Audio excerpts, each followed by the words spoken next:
Sidang kasus dugaan penggelapan dana kerjasama bisnis minyak curah yang menjerat terdakwa Indah Yulita balik lagi digelar di Pengadilan Negeri Palembang juru agenda eksepsi.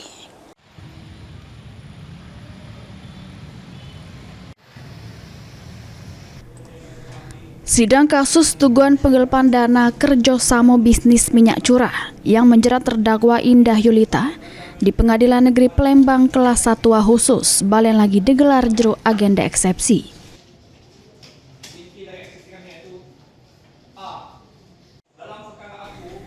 Sidang yang diketuai Majelis Hakim Edi Cahyono, kuasa hukum terdakwa baca ke eksepsinya. Yang mana juru eksepsinya ngungkap keberatan atas dakwaan penuntut umum. Karena kasus ini murni pinjam-meminjam, yang mana kliennya minjam duit 331 juta, yang sudah dibalik ke 153 juta, sehingga sisa 178 juta yang belum dibalik ke kliennya.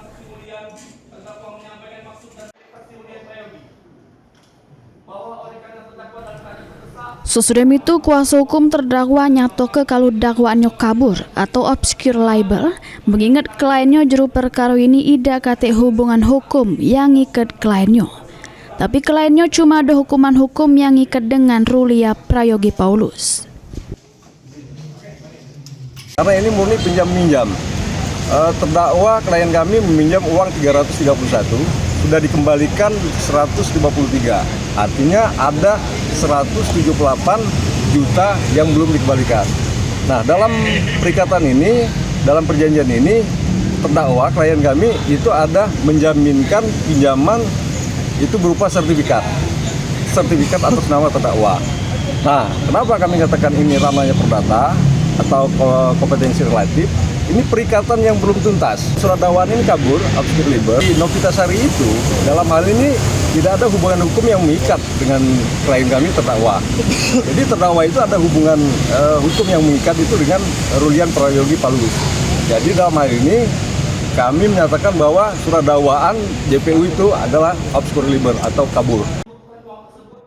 Selain itu, kuasa hukum terdakwa juga berharap eksepsi yang sudah disampaikan sama dibaca bisa jadi pertimbangan majelis hakim yang memeriksa sama mengadili perkara ini jero ngambil putusan. Heru Wahyudi, PAL TV.